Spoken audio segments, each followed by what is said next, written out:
नमस्कार, मैं हूं मोनिका जायसवाल और आप देख रहे हैं इंडिया न्यूज। और आइए अब रुक करते हैं फटाफट खबरों की ओर।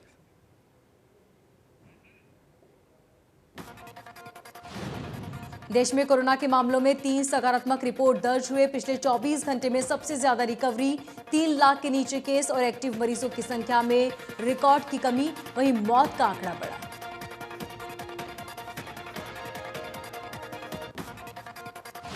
देश में कोरोना संक्रमण के नए मामलों में पिछले 5 दिनों से गिरावट आ रही है, लेकिन कोविड मरीजों के मरने का सिलसिला अब भी थमने का नाम नहीं ले रहा।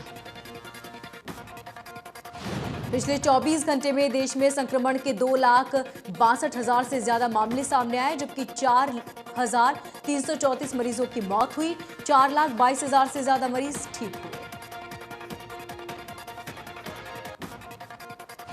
महाराष्ट्र में कोरोना के केस में लगातार कमी आ रही। एक दिन में महाराष्ट्र में कोरोना के केस 26,616 नए मरीज मिले, जबकि 48,000 से ज्यादा कोविड के मरीज ठीक हुए। 1,000 मरीजों की जान गई।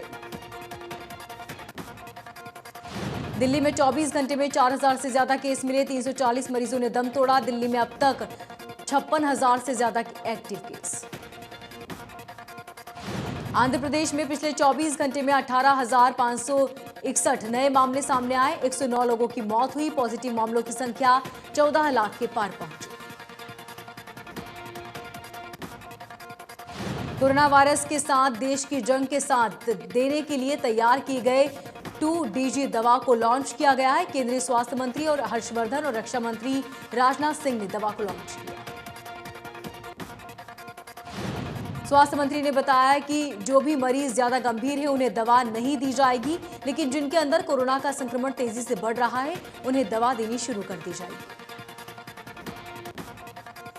राहुल गांधी ने एक बार फिर पीएम मोदी पर साधा निशाना। राहुल गांधी ने ट्वीट कर कहा कि पीएम केयर, वेंटिलेटर और खुद पीएम की समानताएं कहीं ज्यादा है। राहुल ने कहा कि दोनों हद से ज्यादा झूठा प्रचार करते हैं, दोनों ही अपने कामों में फेल है और जरूरत होने पर दोनों को ही ढूंढना पड़ता है। प्रदेश में वैश्विक कोरोना महामारी की स्थिति का जायजा लेने के लिए पिछले 2 दिन से लगातार विभिन्न जिलों का दौरा करते उपरांत मुख्यमंत्री मनोहर लाल ने चंडीगढ़ पहुंचते ही अपने निवास पर देर रात स्वास्थ्य विभाग सहित सभी संबंधित विभागों के वरिष्ठ अधिकारियों की आपात बैठक की बुलाई और आवश्यक दिशा निर्देश भी दिए। बैठक में मुख्यमंत्री ने विशेष तौर पर ग्रामीण क्षेत्रों में कोरोना महामारी के प्रसार को रोकने के लिए आवश्यक दिशा निर्देश दिए। उन्होंने कहा कि जिन कोरोना मरीजों के पास होम आइसोलेशन की व्यवस्था नहीं, उन्हें ग्रामीण क्षेत्रों में बने आइसोलेशन सेंटर भेजा जाएगा।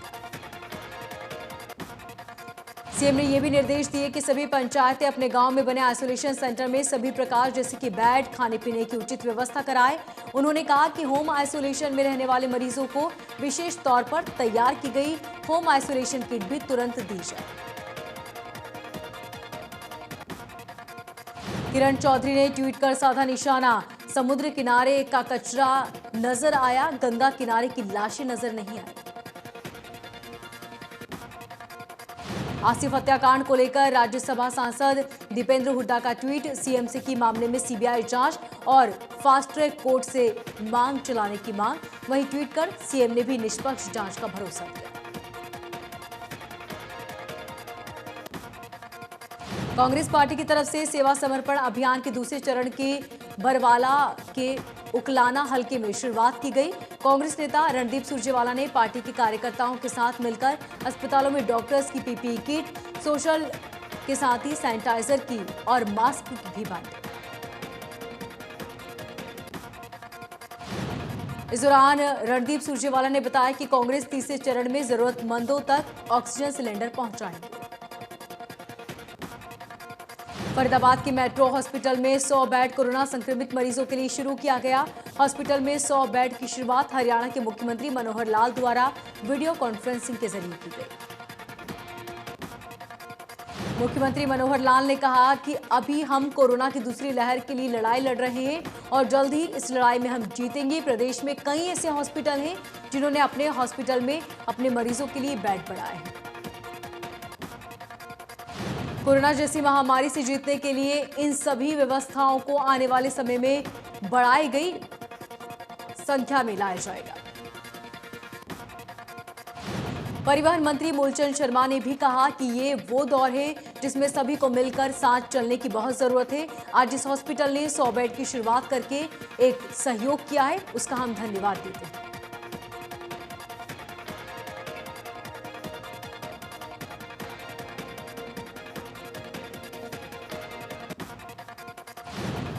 कृषि मंत्री जेपी दलाल ने कहा कि सरकार कोरोना महामारी में संघर्ष कर रही है और कांग्रेस कुर्सी हथियाने के लिए संघर्षरत है। इंडिया न्यूज हरियाणा से खास बातचीत में कृषि मंत्री जेपी दलाल ने कहा कि देश में हमारी व्यवस्था कमजोर नहीं है, विपक्ष को छोड़ देना चाहिए। दुनिया की सरकारें एकजुट होकर लड़ रही है लड़ाई, लेकिन कांग्रेस कभी किसान आंदोलन के जरिए तो कभी बॉर्डर पर उंगली उठाकर तो कभी वैक्सीनेशन पर सवाल उठाकर कुर्सी की लड़ाई लड़ रही है। जेपी दलाल ने कहा कि अमेरिका जैसी महाशक्ति आज तक 50% में ज्यादा वैक्सीनेशन नहीं लगा पाई। हमने 18 करोड़ लोगों को वैक्सीन किया। पलवल के नागरिक अस्पताल में कोविड वैक्सीन के लिए अभियान चल रहा है और लोग ज्यादा से ज्यादा संख्या में वैक्सीन लगवाने के लिए सामने आ रहे हैं।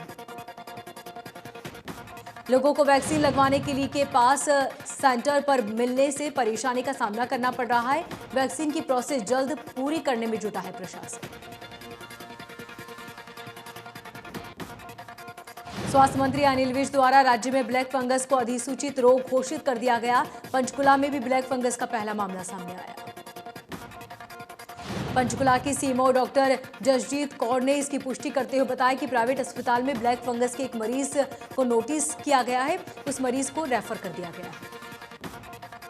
सीएमओ पंचकुला ने कहा कि कोरोना महामारी में कोविड-19 मरीजों को हम मेडिसिन इस्तेमाल में दे रहे हैं, जिसके चलते कहीं ना कहीं ब्लैक फंगस मरीज भी साथ साथ शुरू कर रहे हैं। यमुनानगर में टीकाकरण अभियान और जोर पकड़ने लगा है। विभिन्न सामाजिक संस्थानों के सहयोग से अलग अलग इलाकों में कैंप लगाए जा रहे हैं। विधायक घनश्याम दास अरोड़ा के कार्यक्रम में एक विशेष कैंप लगाया गया, जिसमें भारी संख्या में लोगों ने भाग लेकर कोरोना से बचाव के लिए वैक्सीनेशन लिया। उन्होंने बताया कि अभी तक जिले में 2 लाख से ज्यादा मामले मिले हैं, जिनमें 13,000 से ज्यादा हेल्थ वर्कर्स हैं, जबकि 5,327 फ्रंट लाइन वर्कर्स शामिल हैं। बढ़ती गर्मी के साथ ही शहर में नहरी पानी का संकट भी गहराने लगा है। नहरों में पानी की आपूर्ति किए जाने की मांग को लेकर किसानों ने बरनाला रोड स्थित लघु सचिवालय में प्रदर्शन किया।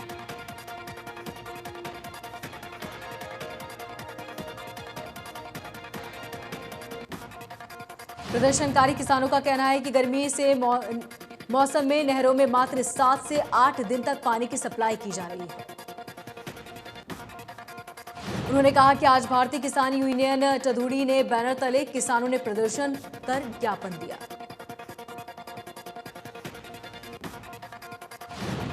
करनाल में वैक्सीन स्टॉक खत्म होने पर लोगों को खासी परेशानी हो रही है। डिप्टी सीएमओ नीलम वर्मा ने जानकारी देते हुए कहा कि उनके पास वैक्सीन खत्म हो गई है। सीएमओ ने कहा कि वैक्सीन लगाने वालों की संख्या एकदम से बढ़ गई है। शाम तक काम चलेगा, अगर नहीं मिली तो फिर परेशानी होगी। सागर धनखड़ के सनसनीखेज हत्याकांड नाम आने के बाद से ही सुशील कुमार फरार चल रहे हैं। अब उनकी गिरफ्तारी दिल्ली पुलिस ने 1 लाख रुपए उनके लिए इनाम घोषित किया है।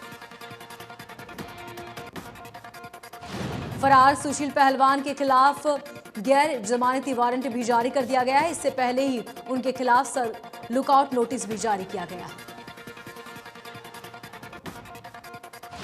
ऑक्सीजन की कालाबाजारी के फरार आरोपी नवनीत कालरा दिल्ली पुलिस ने गुरुग्राम से गिरफ्तार कर लिया। नवनीत कालरा पर दिल्ली के खान मार्केट में ऑक्सीजन की कालाबाजारी का गंभीर आरोप। मामले का खुलासा होने के बाद दिल्ली पुलिस ने खान मार्केट स्थित खान चाचा रेस्टोरेंट में छापेमार कार्रवाई की थी, जहां से ऑक्सीजन बरामद किए गए थे। बता दें कि खान चाचा रेस्टोरेंट का मालिक है नवीन कालरा। दिल्ली पुलिस नवीन कालरा की गिरफ्तारी को लेकर दबिश दे रही थी और पुलिस ने गुरुग्राम के सोहना में स्थित एक फार्म हाउस में नवनीत कालरा को गिरफ्तार कर लिया। लॉकडाउन के दौरान प्रधानमंत्री गरीब कल्याण खाद्यान्न योजना लाभार्थियों के लिए वरदान बनी है। योजना के तहत लाभार्थियों को राशन कार्ड प्रति यूनिट 5 किलो गेहूं मई जून के लिए मुफ्त में दिए जा रहे हैं।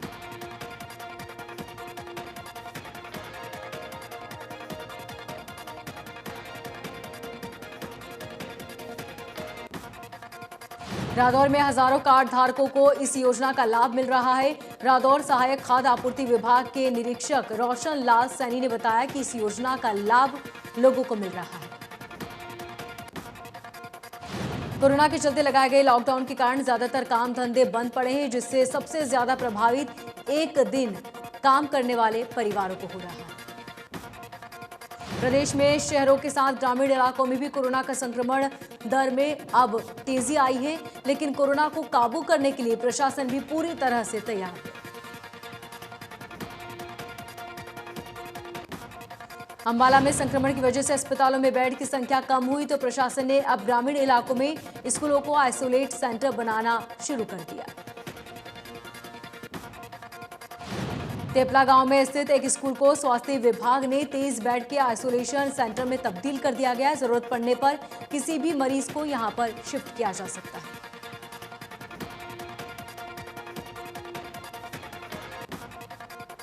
भिवानी के गांव में कोरोना के कहर को देखते हुए प्रशासन ने गांव में आइसोलेशन केंद्र बनाने शुरू कर दिए।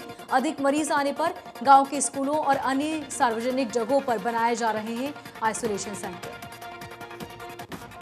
कुरुक्षेत्र में जीआरपी पुलिस ने रेलवे स्टेशन पर चालानी अभियान शुरू किया। विशेष अभियान में मास्क न पहनने वालों के चालान काटे गए। जीआरपी के नवनियुक्त थाना प्रभारी ने कहा कि उनकी प्राथमिकता रहेगी कि ट्रेनों में सफर करने वालों को हर प्रकार की सुविधा मुहैया कराई जाए। जाखल में ड्यूटी मजिस्ट्रेट और जाखल थाना प्रभारी ने मंडी में अलग अलग बाजारों का दौरा कर आमजन और दुकानदारों को लॉकडाउन के नियमों का पालन करने के आदेश दिए। लॉकडाउन में अगर कोई दुकानदार या आमजन नियमों का पालन नहीं करता तो उनके खिलाफ नियमों के अनुसार कार्रवाई की जाएगी।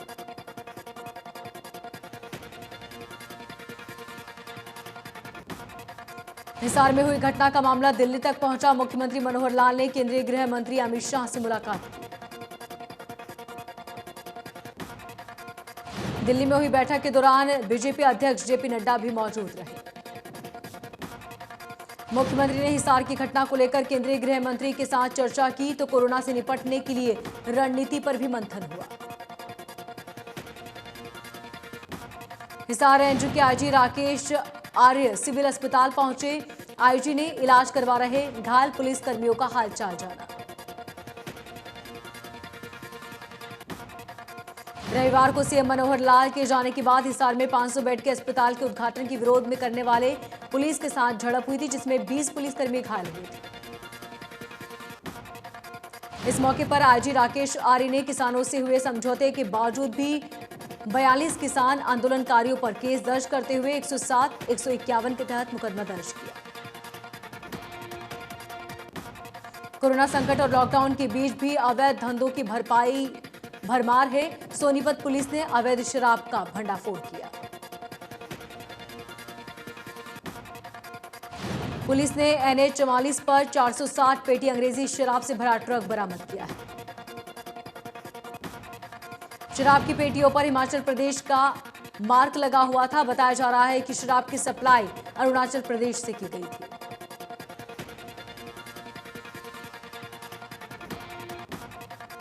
करनाल में आपसी झगड़े में बड़े भाई ने छोटे भाई का कत्ल कर दिया। बताया जा रहा है कि शराब के नशे में दोनों भाइयों के बीच झगड़ा हो गया था, जिसके बाद बड़े भाई ने छोटे भाई की हत्या कर दी। हालांकि अभी झगड़े की वजह साफ नहीं हो पाई, लेकिन आरोपी की पत्नी और बेटे पर भी आरोप लगे हैं। मामले की सूचना के बाद पुलिस मौके पर पहुंची। करनाल में आवर्धन नहर में 3 दिन बाद डॉक्टर का शव मिला, जिसे पोस्टमार्टम के लिए भेजा गया। बताया जा रहा है कि 3 दिन पहले अभिषेक नाम का डॉक्टर, जो कि प्राइवेट अस्पताल में काम करता था, उनकी कार को नहर में किनारे छोड़ दिया गया और नहर में वो कूद गए। वहीं परिजनों का कहना है, उन्होंने आशंका जताई कि रूम में रह रहे साथी पर आरोप लगाया। पुलिस ने फिलहाल मामला दर्ज कर लिया है। नूह के खलीलपुर गांव में पुरानी रंजिश के चलते अपहरण करने के बाद एक युवक की बेरहमी से हत्या करने का मामला सामने आया। फतेहाबाद के गांव अयावली में आपसी झगड़े के बाद युवक की चाकू मारकर हत्या करने का मामला सामने आया। घटना के बाद आरोपी मौके से फरार हुआ। पुलिस ने इस पूरे मामले में एक नामजद सहित 5 अन्य के खिलाफ मामला दर्ज कर जांच शुरू कर दी।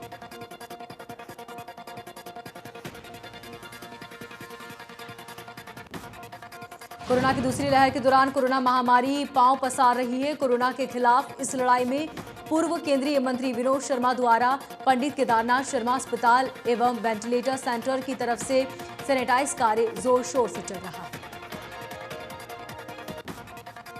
अंबाला शहर के वार्ड नंबर 4 में सैनिटाइजर का काम किया गया। इलाके में लोगों ने इस दौरान पूर्व केंद्रीय मंत्री विनोद शर्मा का धन्यवाद भी दिया। हरियाणा में कोरोना के साथ साथ ब्लैक फंगस की बीमारी भी फैलना शुरू हो गई है। करनाल में ब्लैक फंगस के 2 मरीज सामने आए। दोनों फिलहाल कल्पना चावला मेडिकल अस्पताल में भर्ती हैं। उनका इलाज चल रहा है। दरअसल दोनों मरीजों को कोरोना हुआ था और उन्हें शुगर भी थी। ऐसे में उन्हें ब्लैक फंगस की बीमारी ने जकड़ लिया। पानीपत साइबर सेल ने 20 महंगे मोबाइल फोन को बरामद करने में कामयाबी हासिल की। एएसपी पूजा वरिष्ठ ने बताया कि सभी मोबाइल फोन और 6 लोगों को गिरफ्तार किया है। पुलिस अधीक्षक शशांक कुमार ने निर्देश में साइबर सेल ने बाराबंकी से काम करते हुए ये सारे फोन खोज निकाले और उनके मालिकों को बुलाकर उन्हें सौंप दिए।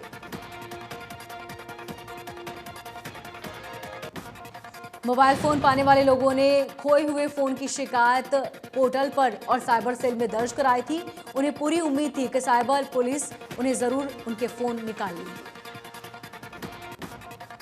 अंबाला रोडवेज के जीएम मनीष ने अंबाला कैंट बस स्टैंड का निरीक्षण किया। निरीक्षण में जीएम ने खामी पाई, जिसके बाद दुरुस्त करने के लिए इंचार्ज किया। बस स्टैंड पर सबसे ज्यादा पीने के पानी और बसों में सोशल डिस्टेंसिंग की समस्या नजर आई। चरखी दादरी जिले में रिकवरी रेट बढ़कर अब 80 के पार पहुंच चुका है। वहीं पॉजिटिव केसों की संख्या में कमी देखी गई। जिले में अब तक कोई भी ब्लैक फंगस का केस नहीं आया और वैक्सीनेशन का कार्य जोरों शोरों से चल रहा है। सिरसा जिला में कोरोना के बढ़ते मामलों के बीच स्वास्थ्य विभाग ने टीकाकरण अभियान भी तेजी से शुरू कर दिया है। सोमवार को सिरसा में 32 सेंटर पर 18 से 44 आयु वर्ग के लोगों को 3200 लोगों को टीका लगाया गया। इसी के साथ 10 सेंटरों पर 45 साल से अधिक आयु के लोगों को टीकाकरण लगाया गया। जिला भर में अब तक 2,34,000 से ज्यादा लोगों को टीका लगा चुके हैं। बदमाशों ने गन पॉइंट पर घटना को अंजाम दिया। बदमाशों ने की पूरी हरकत सीसीटीवी में कैद हुई। फिलहाल पुलिस पूरे मामले की जांच में जुटी। भिवानी में वैक्सीन लगवाने वालों की भीड़ उमड़ी। हर आयु के लोगों ने वहां पर जोश के साथ वैक्सीनेशन में सहयोग दिया। सब्जी मंडी सिरसा को कपास मंडी में शिफ्ट कर दिया गया है। पास सिस्टम लागू किया गया है, जिसमें काफी हद तक व्यवस्थाओं को सुधारते देखा गया। सोशल डिस्टेंसिंग का भी पालन हुआ। बता दें कि पहले सब्जी मंडी में लगाई जा रही थी, लेकिन सोशल डिस्टेंसिंग का पालन नहीं किया जा रहा था। डीएसपी आर्यन चौधरी ने मार्केट सिरसा सचिव सहित अन्य अधिकारियों ने बार बार निरीक्षण किया। इस पर पहले तो सब्जी मंडी आढ़तियों और जिला प्रशासन के बीच सहमति नहीं बनी, लेकिन बाद में सहमति बन गई। इंडियन मेडिकल एसोसिएशन के पूर्व राष्ट्रीय अध्यक्ष और हार्ट केयर फाउंडेशन के प्रमुख और पद्मश्री डॉक्टर के अग्रवाल का सोमवार रात करीब 11:30 बजे कोरोना संक्रमण के चलते निधन हुआ। बता दें कि वो पिछले कई दिनों से एम्स के ट्रॉमा सेंटर में भर्ती थे। 3 दिन पहले ही तबीयत बिगड़ने के चलते उन्हें वेंटिलेटर पर रखा गया। तूफान तौकते अब कमजोर हो गया है। तौकते का असर सौराष्ट्र के ऊपर देखा गया है।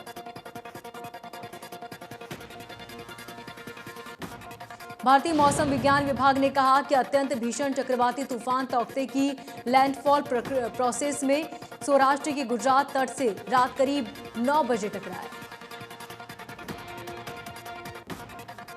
तूफान तौकते ने सोमवार देर रात गुजरात में एंट्री की, तब 155 किलोमीटर प्रति घंटे की रफ्तार से तेज हवाएं चल रही थी।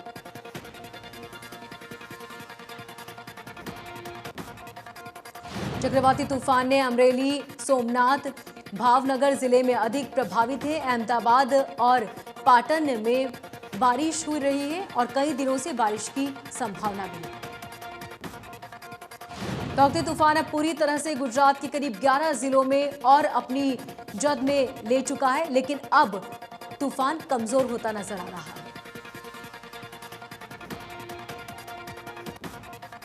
महाराष्ट्र में तौकते तूफान का कहर कोकणी रिजर्व, मुंबई के ठाणे, पलवल जिले में इस हद तक दिखाई दिया। देर रात तक यहां पर जमकर बारिश हुई और तेज हवाएं चली। तौकते तूफान का असर राजस्थान और उत्तर प्रदेश जैसे राज्यों में भी देखने को मिल रहा है। भारत मौसम विज्ञान विभाग ने मंगलवार को दिल्ली, यूपी, हरियाणा, राजस्थान और मध्य प्रदेश में कई हिस्सों में बारिश होने की संभावना जताई।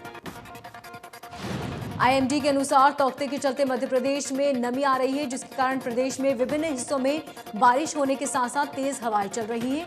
बताया जा रहा है कि अगले 2 से 3 दिनों में मध्य प्रदेश में भी बारिश होने की संभावना है। वहीं चक्रवात का सर्वाधिक असर राजस्थान में 18 और 19 मई को रहेगा और इस दौरान उदयपुर संभाग में 1-2 जिलों में 200 किलोमीटर तक बारिश दर्ज की जा सकती है।